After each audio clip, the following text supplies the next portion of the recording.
ஒரு 6 பச்சை மிளகா போடலாம். அந்த குழம்புக்கு மறுநாளைக்கு எடுத்து சாப்பிடும்போது பச்சை மிளகா அவ்வளோ டேஸ்ட்டாக இருக்கும். மசாலா வாசனை எல்லாம் போய் எண்ணெய் நல்லா திரண்டு வந்துருச்சு. என் அன்பு சொந்தங்களே, நான் உங்கள் மீரான். இது உங்களின் அபிமான டெரஸ் குக்கிங் சேனல்.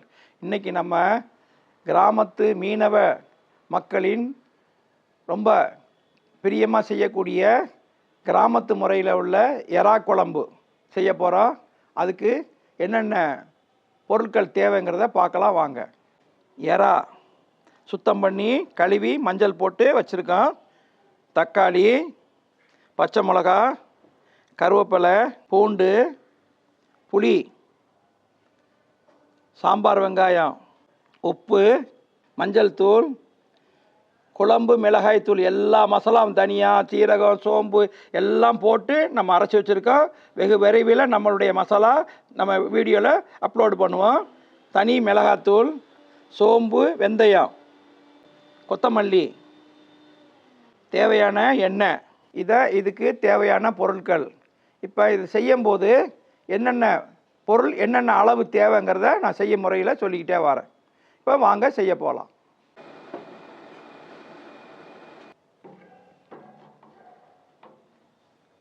இந்த மண் சட்டி நல்லா சூடாயிருச்சு.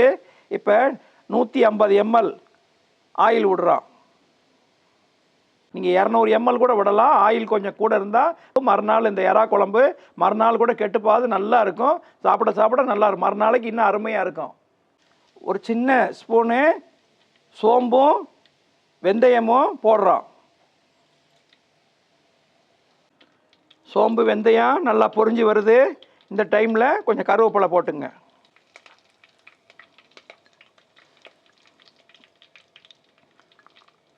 ஒரு 10-20 பூண்டு அதிகமாக போட்டால் நல்லாயிருக்கும். அதனால் ஒரு 20 பல் பூண்டு போடுறோம்.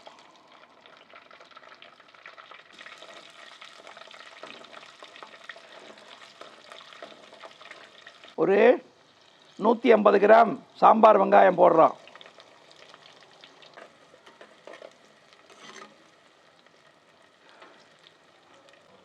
வெங்காயம் ஃபுல்லாக கோல்டன் ப்ரௌன் ஆகணுன்ற அவசியம் இல்லை.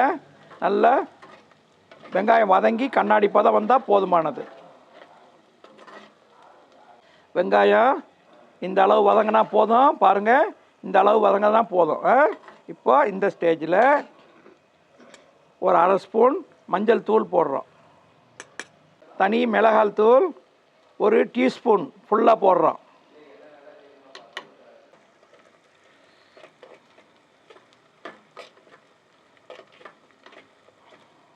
குழம்பு மிளகாய்த்தூள் எல்லாமே தனியா ஜீரகம் சோம்பு எல்லாமே இதில் வச்சு அரைச்சிருக்கு. ஃபுல்லாக போடுறோம். 2 டீஸ்பூன். இந்த ஸ்டேஜில் ஒரு 6 பச்சை மிளகா போடலாம். அந்த குழம்புக்கு மறுநாளைக்கு எடுத்து சாப்பிடும்போது பச்சை மிளகா அவ்வளோ டேஸ்ட்டாக இருக்கும். அதனால் ஒரு 6 பச்சை மிளகா போடுறோம்.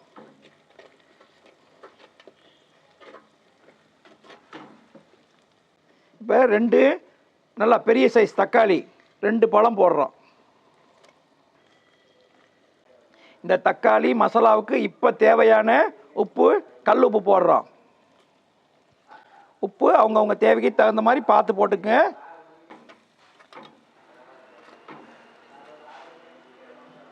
தக்காளி எல்லாம் நல்லா வதங்கி வந்துருச்சு. மேலே எல்லாம் எண்ணெய் நல்லா திரண்டு வருது. இந்த ஸ்டேஜில் நம்ம 1/2 கிலோ எறா வாங்கியிருக்கோம். அந்த 1/2 கிலோ எறாவை போட்டுடலாம். சுத்தம் பண்ணி மஞ்சள் 2 தண்ணியில் அலசி மஞ்சளில் போட்டு அலசி வச்சுருக்கோம். அந்த எறாவை போட்டுருவோம்.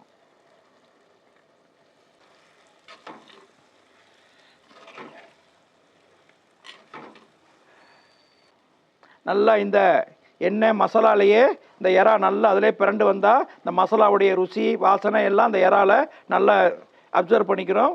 அதுக்கப்புறம் இந்த எறா நல்லா ருசியாக இருக்கும். இந்த ஸ்டேஜில் கத்திரிக்காய் முருங்கைக்காய் இந்த குழம்புல சேர்க்க விருப்பப்படுறவங்க சேர்த்துக்கலாம். நல்ல தனி சுவையாக இருக்கும். முருங்கைக்காவுடைய ஸ்மெல் தனியாக கொடுக்கும். கத்திரிக்காவுடைய டேஸ்ட் இந்த எறா எல்லாம் அதில் எடுத்துக்கிட்டு கத்திரிக்காயும் சாப்பிட்றதுக்கு ரொம்ப மென்மையாக இருக்கும். நல்லா ருசியாக இருக்கும். தேவைப்படுறவங்க சேர்த்துங்க. ஆனால் நம்ம இப்போ சேர்க்கலை. இப்போ நல்லா எண்ணெய் திரண்டு எறா ஒரு 5 நிமிஷம் நல்லா மசாலாலே வெந்துருச்சு. இப்போ இதில் நம்ம ஒரு எலுமிச்சம்பழம் சைஸு, நல்லா எலுமிச்சம்பழம்னா நல்லா பெரிய சைஸு எலுமிச்சம்பழம் அளவு. ஏன்னா நம்ம 1/2 கிலோ எறா போட்டிருக்கோம். அதுக்கு எலுமிச்சம்பழம் சைஸு புளியை கரைச்சிருக்கோம். ஒரு நல்ல பழுத்த தக்காளி இதில் போட்டிருக்கோம். இப்போ இதில் குழம்பு நல்லா நிறைய தேவைப்படுறவங்க இந்த தண்ணியில் குழம்பு மசாலா தூள் இருக்கு இல்லையா, அந்த குழம்பு மசாலா தூள் 2 டீஸ்பூன் சேர்த்துக்குங்க. இதே லெவலில் போதுங்கிறவங்க புளி மட்டும் கரைச்சி ஊற்றுங்க. தேவையில்லை நல்ல குழம்பு நிறைய வேணும் அப்படின்னா இந்த புளி தண்ணி தக்காளி போட்டு கரைச்சிருக்கோம் இல்லையா, இதில் உப்பும் போட்டிருக்கோம் கொஞ்சம். அதோட இந்த குழம்பு மசாலா தூளை இதிலே கரைச்சிக்கணும். இப்போ இந்த புளி கரைச்சல், தக்காளி, குழம்பு மசாலா தூள் கரைச்சிருக்கோம். நமக்கு குழம்பு அதிகமாக தேவைங்கிறதுனால இந்த ஸ்டேஜில் உப்பு செக் பண்ணிக்கணும்.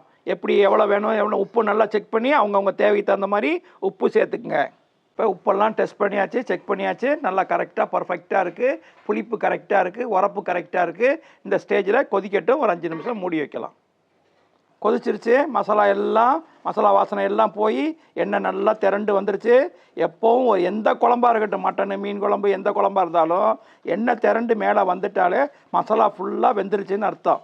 கறியும் வெந்துருச்சு, மசாலா வெந்துருச்சுன்னு அர்த்தம். அது மாதிரி இப்போ எறா குழம்புல நல்லா எண்ணெய் திரண்டு வந்துருச்சு, மசாலா ஃபுல்லாக வெந்துருச்சு. இந்த ஸ்டேஜில் நம்ம மல்லித்தலை நல்லா அதிகமாகவே போடுங்க. மல்லித்தலை போட்டால் தான் ருசி.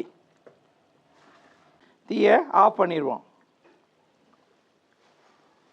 மீனவ கிராமத்து மக்களின் முறைப்படி அழகான முறையில் எறா குழம்பு ரெடி ஆயிடுச்சு. நல்லா அருமையாக இருக்குது, ருசி அருமையாக இருக்குது. இன்றைக்கி செஞ்சு நாளைக்கு சாப்பிட்டீங்கன்னா இன்னும் பிரமாதமாக இருக்கும். இது இட்லிக்கு நல்லாயிருக்கும், தோசை, சாப்பாடு சுட சுட இதை ஆக்கி கொதிக்க சாப்பாடு வடித்து அதோடு சேர்த்து சாப்பிட்டிங்கன்னா இன்னும் பிரமாதமாக இருக்கும். வீடியோ லைக் பண்ணுங்கள், ஷேர் பண்ணுங்கள், உங்கள் கருத்துக்களை கமெண்ட் பாக்ஸில் கமெண்ட் பண்ணுங்கள், சப்ஸ்கிரைப் பண்ணுங்கள். அடுத்த வீடியோவில் சந்திக்கும் வரை உங்கள் அன்பு மீரான்.